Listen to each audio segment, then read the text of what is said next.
तो हिमाचल प्रदेश से बड़ी जानकारी आपको दे दें। हिमाचल प्रदेश में 68 सीटों पर मतदान जारी है। हिमाचल में सुबह 9 बजे तक 4.36% वोटिंग। बिलासपुर की बात कर ले तो सुबह 9 बजे तक 2.35% वोटिंग। वहीं कुल्लू में 9 बजे तक 4.89% वोटिंग। प्रदेश भर के 7,881 मतदान केंद्रों पर वोटिंग। मैदान में राज्य में कुल 412 उम्मीदवार है। 55 लाख से ज्यादा वोटर करेंगे उम्मीदवारों का फैसला। 8 दिसंबर को आएंगे चुनाव के नतीजे। सिराज विधानसभा सीट से सीएम जयराम ठाकुर मैदान में हैं। शिमला ग्रामीण से वीरभद्र के बेटे विक्रमादित्य मैदान में है। तो देखिए, हिमाचल प्रदेश का चुनावी दंगल। 68 विधानसभा सीटों के लिए मतदान। सुबह 8 बजे से शाम 5 बजे तक मतदान। 55 लाख से ज्यादा वोटर उम्मीदवारों का फैसला करेंगे। तो चुनाव के लिए 7,881 मतदान केंद्र बनाए गए हैं। सबसे अधिक 1,625 मतदान केंद्र कांगड़ा जिले में हैं। केंद्रीय सुरक्षा बलों की 67 कंपनियां तैनात की गई हैं। तो देखिए, कमल खिलेगा या हाथ को मिलेगा साथ, ये देखना दिलचस्प होगा 8 दिसंबर को जब नतीजे आएंगे। तो हिमाचल प्रदेश का चुनावी दंगल। सुबह 8 बजे से ही मतदान की प्रक्रिया शुरू हो गई है। सुबह से ही लोग वोट कास्ट करने के लिए पहुंच रहे हैं। तो 8 दिसंबर को मतगणना होनी है। हिमाचल में 68 सीटों पर मतदान। हिमाचल प्रदेश के अगर हम बड़े चेहरों की बात कर ले तो सिराज विधानसभा सीट से जयराम ठाकुर पर नजर रहेगी। वहीं शिमला ग्रामीण से विक्रमादित्य सिंह पर लोगों की नजर। हरोली सीट से मुकेश अग्निहोत्री। कांगड़ा से बीजेपी के उम्मीदवार पवन कुमार। मंडी से बीजेपी के उम्मीदवार अनिल शर्मा। फतेहपुर की अगर हम बात कर ले तो आम आदमी पार्टी उम्मीदवार डॉक्टर राजन सुशांत पर लोगों की नजर बनी हुई है। तो हिमाचल प्रदेश में विधानसभा चुनाव सुबह से ही मतदान करने के लिए लोग पहुंच रहे हैं। भारी संख्या में वोट कास्ट करने के लिए सुबह से लोग नजर आ रहे हैं बूथों पर। तो देखिए, हिमाचल प्रदेश की अगर हम बात कर ले तो बीजेपी और कांग्रेस में जोरदार टक्कर देखने को मिल रही है। कई दशकों से 5 साल पर सरकार रिपीट हुई नजर आती रही। देखिए, कभी बीजेपी तो कभी कांग्रेस, और अब इस बार आम आदमी पार्टी भी मैदान में उतरी है। 68 विधानसभा सीटों के लिए सुबह से ही मतदान हो रहा है। सिराज विधानसभा सीट से जयराम ठाकुर पर लोगों की नजर रहेगी। अगर हम बात करें हिमाचल प्रदेश के चुनाव से जुड़ी हुई तो देखिए, लगातार वहां पर बीजेपी की तरफ से शीर्ष नेतृत्व उतरा था प्रचार प्रसार करने के लिए। यूपी के सीएम योगी आदित्यनाथ स्टार प्रचारक के तौर पर नजर आए। अगर हम बात कर ले प्रधानमंत्री नरेंद्र मोदी की तो वो भी स्टार प्रचारक के तौर पर नजर आए। कई रैलियों को संबोधित खुद प्रधानमंत्री नरेंद्र मोदी ने हिमाचल प्रदेश में किए थे।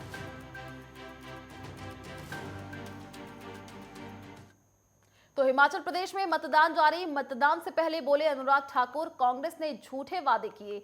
कांग्रेस वादे पूरे नहीं करती है, ये अनुराग ठाकुर ने कहा है। बीजेपी ने हर वादा पूरा किया है। हमें जनता पर पूरा भरोसा है। बीजेपी दोबारा सत्ता में आएगी। अनुराग ठाकुर ने ये कहा है। केंद्र सरकार ने पूरा सहयोग किया। तो कांग्रेस वादे पूरे नहीं करती है, ये अनुराग ठाकुर ने कहा है। बीजेपी ने हर वादा पूरा किया है, ये अनुराग ठाकुर ने कहा। हमें जनता पर पूरा भरोसा है। एक बार फिर से बीजेपी सत्ता में आएगी, अनुराग ठाकुर ने ये कहा है। तो देखिए, उन्होंने ये भी कहा कि केंद्र सरकार ने पूरा सहयोग किया है। तो हिमाचल प्रदेश में विधानसभा का चुनाव आज हो रहा है और इसी को लेकर के अनुराग ठाकुर ने कहा, मतदान से पहले उन्होंने ये कहा है कि कांग्रेस ने झूठे वादे किए हैं और एक बार फिर से बीजेपी सत्ता में आएगी। तो देखिए, अनुराग ठाकुर ने क्या कुछ कहा, आपको सुनाते हैं। बड़े इंस्टीट्यूट भी मिले थे, मेडिकल कॉलेजेस से अस्पताल मिले थे, उनको भी कांग्रेस ने शुरू 4-4 साल नहीं करवाया। 4 लेन से लेकर रेलवे के काम भी कांग्रेस शुरू नहीं करवा पाई। तो जनता के जहन में कहीं ना कहीं बात रहती है कि मोदी जी ने तो देने में कोई कमी नहीं रखी, केंद्र सरकार का पूरा सहयोग मिला, लेकिन राज्य की सरकार कांग्रेस की उस समय विफल रही इनको लागू करने के लिए। इसीलिए 2017 में इन्होंने सरकार बदली थी और अब की बार रिवाज बदल। तो हिमाचल प्रदेश की सभी 68 विधानसभा क्षेत्रों में मतदान शुरू हो गया है। राजधानी शिमला में मतदान के लिए खासा उत्साह देखा जा रहा है। वहीं शिमला शहरी विधानसभा क्षेत्र से बीजेपी प्रत्याशी संजय सूद ने सुबह 8 बजे अपने बूथ पर सबसे पहले मतदान किया। इससे पहले वो साल 2007 में फागली वार्ड से पार्षद के रूप में चुने गए। आपको बता दें कि पार्टी ने विश्वास जताते हुए कैबिनेट मंत्री सुरेश भारद्वाज को शिफ्ट कर टिकट सौंपा है। ऐसे में संजय सूद पर शिमला में बीजेपी के गढ़ को बचाने की बड़ी चुनौती है। तो हिमाचल में वोटिंग जारी है। आपको बता दें कि संजय सूद ने मतदान किया। लालपानी बूथ में मतदान संजय सूद ने किया है। हिमाचल में वोटिंग जारी है। सुबह से ही मतदान करने के लिए भारी संख्या में मतदाता पहुंच रहे हैं। संजय सूद ने भी मतदान किया। फर्स्ट टाइम था, बाकी चीज़ों की नॉलेज एज इफ कि क्या होगा क्या नहीं होगा, किस तरीके से होगा, उस काफ़ी एक्साइटमेंट रही थी इस चीज़ की। किस तरह के लिए मेरी प्रेफरेंस ये है कि जिससे सब लोगों के जो मतलब कंपैरेटिवली सबको वो चीज़ मिले जो एक्सपेक्ट कर रहे हैं लोग, एंड थिंकिंग इनटू कंसिडरेशन। बाकी यही होगा कि सबके जनहित में जो भी होगा बिल्कुल उस हिसाब से। आपकी तरह और भी सारे के लिए मेरी तरफ से यही मैसेज है कि अच्छा एक्सपीरियंस है, and like being a good country citizen you should. ठीक है, थैंक यू सो मच। वादे ना करें और जो वादे करें, जो मैनिफेस्टो है उसको पूरा करें, उसको अच्छे से इम्प्लीमेंट करें। आपको क्या लगता है? फ्री का कॉन्सेप्ट मेरे को काफ़ी हद तक झूठा ही लगता है, क्योंकि फ्री आखिरकार लेते हो जनता से ही हैं। जो भी फ्री का सामान बांटते हैं, फ्री का पैसे या फ्री के वादे होते हैं, मैं ऐसा मानता हूँ कि विकास पे ज़्यादा ध्यान देना चाहिए ओवरऑल। अनएम्प्लॉयमेंट की प्रॉब्लम बहुत है, अनएम्प्लॉयमेंट की प्रॉब्लम पे ज़्यादा ध्यान देना चाहिए, बल्कि फ्री की चीज़ें कम बांटनी चाहिए।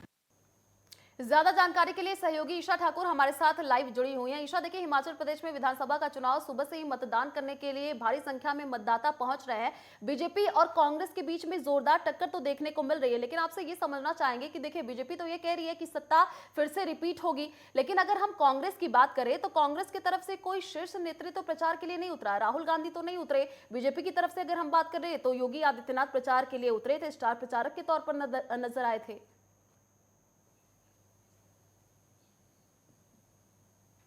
बिल्कुल आयुषी, देखिए यहाँ पर जो मुकाबला है वो मुख्य तौर से भारतीय जनता पार्टी और कांग्रेस के बीच में है। और यहाँ पर देखिए, अगर हम भारतीय जनता पार्टी की बात करें तो पूरी ताकत यहाँ पर झोंक दी गई है, क्योंकि यहाँ पर साख किसी की दाव पर लगी है तो वो खुद प्रधानमंत्री नरेंद्र मोदी की। क्योंकि बीच में मनमुटाव जो देखने को मिला था बीजेपी के राष्ट्रीय अध्यक्ष JP नड्डा और केंद्रीय मंत्री अनुराग ठाकुर के बीच में, जो कि हमीरपुर से सांसद हैं बीजेपी के, तो ऐसे में जो अंदरूनी अंतर्कलह है बीजेपी की, उसका नुकसान यहाँ पर ना हो, इसके चलते ही बीजेपी की तरफ से यहाँ पर ताबड़तोड़ रैलियां की गई।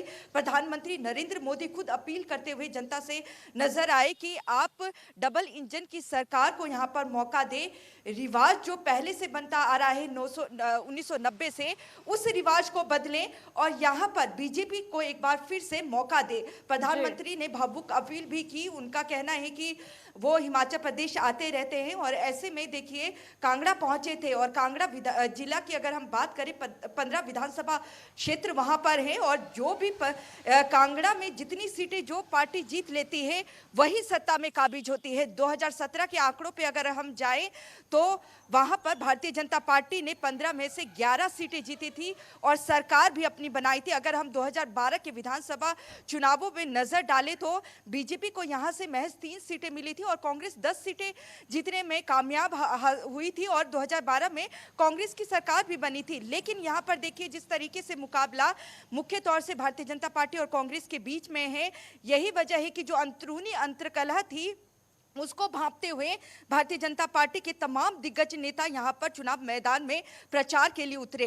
केंद्रीय गृह मंत्री अमित शाह की तरफ से भी यहां पर प्रचार किया गया। उनकी तरफ से तमाम बीजेपी नेताओं की शिमला में बैठक भी की गई, ताकि जो अंदरूनी अंतर्कलह है उसका खामियाजा इन चुनावों में भारतीय जनता पार्टी को ना हो। और ऐसे में अगर हम प्रधानमंत्री नरेंद्र मोदी की बात करें, कांगड़ा में रैली करते नजर आए, सोलन में भी वो पहुंचे थे, तो ऐसे में और योगी आदित्यनाथ की बात करें, सबसे ज्यादा रैलियां उनकी तरफ से ही की गई है और लगातार चुनाव प्रचार करते नजर आए। और कहीं ना कहीं जिस तरीके से भारतीय जनता पार्टी को जाना जाता है कि हिंदुत्व की बात करती है, राष्ट्रवाद की बात करती है, उस मुद्दे को यहाँ पर भुनाने की कोशिश की गई। वहीं दूसरी तरफ कांग्रेस की बात करें तो बीजेपी ने इस मुद्दे को भुनाने की पूरी कोशिश की गई कि एक तरफ तो राहुल गांधी भारत जोड़ो यात्रा में जुड़े हुए हैं, लेकिन हिमाचल में विधानसभा चुनाव है, महत्वपूर्ण चुनाव है, लेकिन यहाँ पर चुनाव प्रचार के लिए नहीं उतरे। प्रियंका गांधी को जरूर आगे किया गया और प्रियंका गांधी यहाँ पर चुनाव प्रचार करती नजर आई। और जैसा कि हम पहले भी कह चुके हैं, अपनी रैली में वादा किया है प्रियंका गांधी ने कि अगर सत्ता में कांग्रेस काबिज होती है तो पहली कलम से 1 लाख युवाओं को यहाँ पर नौकरी दी जाएगी। और इसके साथ ही ये भी वादा किया गया है कि राजस्थान और छत्तीसगढ़ में कांग्रेस की सरकार है तो ओल्ड पेंशन स्कीम जो है वो दोबारा से हिमाचल प्रदेश में लागू की जाएगी अगर कांग्रेस सत्ता में काबिज होती है।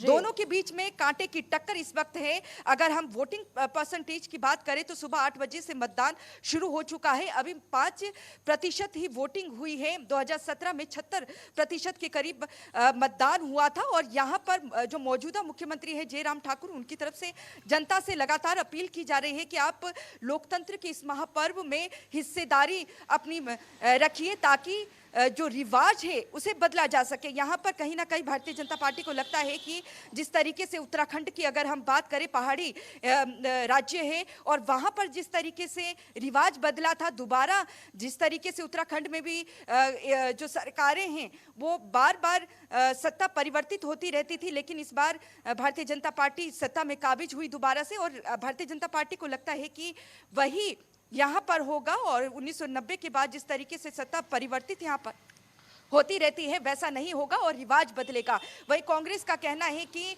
जिस तरीके से चुनावी वादे किए गए थे चुनावों में भारतीय जनता पार्टी ने 2017 में वो पूरे नहीं किए गए हैं। बेरोजगारी और महंगाई को पूर्ण रूप से यहाँ पर भुनाने की कोशिश की गई है। तो ऐसे में पूरी कोशिश यहाँ पर की गई। छत्तीसगढ़ के मुख्यमंत्री भूपेश बघेल यहाँ पर उनकी ड्यूटी यहाँ पर लगाई गई थी। और इसके अलावा सचिन पायलट की अगर बात करें और अशोक गहलोत राजस्थान के मुख्यमंत्री भी यहाँ पर चुनाव प्रचार के लिए पहुंचे थे, लेकिन बीजेपी ने अपने तमाम बड़े नेता इस चुनाव प्रचार में उतारे हैं क्योंकि खुद प्रधानमंत्री नरेंद्र मोदी की साख यहाँ पर दांव पे लगी है। क्योंकि 8 तारीख को जो नतीजे आएंगे वो गुजरात और हिमाचल प्रदेश के दोनों के ही एक साथ आने वाले हैं और इस चुनाव के बाद सीधा मध्य प्रदेश और राजस्थान में 2023 में चुनाव होने हैं और उसके बाद 2024 में हरियाणा विधानसभा के साथ साथ लोकसभा चुनाव होने हैं और नजरें लोकसभा चुनावों में भी टिकी है।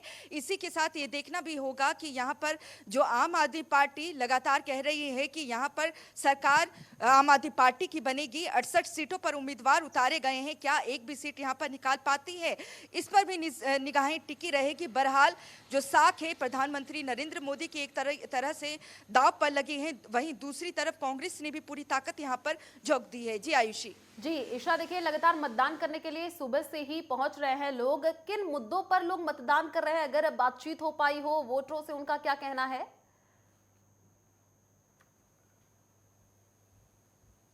बिल्कुल, देखिए अगर हम हिमाचल प्रदेश की बात करें तो यहाँ पर जो युवा हैं वो लगातार दूसरे राज्यों की रुख करते हैं ताकि उन्हें नौकरी मिल सके। यही वजह है कि इसी मुद्दे को कांग्रेस ने भुनाने की कोशिश की और वादा भी किया है कि अगर सत्ता में काबिज होते हैं तो 1 लाख युवाओं को कैबिनेट की पहली कलम से नौकरी दी जाएगी। तो ऐसे में बेरोजगारी एक बड़ा मुद्दा है यहाँ पर। ओल्ड पेंशन स्कीम की अगर बात करें, क्योंकि हिमाचल ऐसा राज्य है जहाँ पर तादाद बहुत ज़्यादा है सरकारी कर्मचारियों की और यहाँ पर लगातार मांग की जा रही है कि जो ओल्ड पेंशन स्कीम है उसे दोबारा से लागू किया जाए। और कांग्रेस का ये भी कहना है कि छत्तीसगढ़ राजस्थान में ओल्ड पेंशन स्कीम लागू कर दी गई है, हिमाचल में भी करेंगे। ये मुद्दे हैं जिन्हें भुनाने की कोशिश की गई है। और वहीं जनता का भी देखना होगा कि एक तरफ जनता कुछ जनता का कहना है कि अगर केंद्र में बीजेपी की सरकार है और यहाँ पर भी बीजेपी की सरकार होगी तो ही जो विकास है चौतरफा हो पाएगा राज्य का। वहीं दूसरी तरफ कुछ लोगों का भी मानना है कि बेरोजगारी और महंगाई अहम मुद्दे हैं राज्य के। बहरहाल देखना होगा वोटिंग, क्योंकि 5 बजे तक जारी रहेगी और इस बार जो 2017 की वोटिंग परसेंटेज है वो यहाँ पर टूटती है या नहीं, या जो मतदान है वो कम होता है, और 8 तारीख को नतीजे आएंगे तो उसके बाद पता चल पाएगा कि आखिरकार सत्ता में काबिज कौन हो, कौन सी पार्टी जी, यहाँ देखिए, पर जब होती 8 है। लेकिन दिसंबर को मुकाबला नतीजे हिमाचल आएंगे प्रदेश तभी का पता बहुत चलेगा कि रोचक जनता बना हुआ है, ने क्योंकि सीएम यहाँ का पर ताज किस पर सजाया है। चलिए, शुक्रिया तमाम जानकारी साझा करने के लिए। फिलहाल रुकते एक छोटे से ब्रेक के लिए, जल्द लौटेंगे। आप देखते रहिए नेटवर्क 10।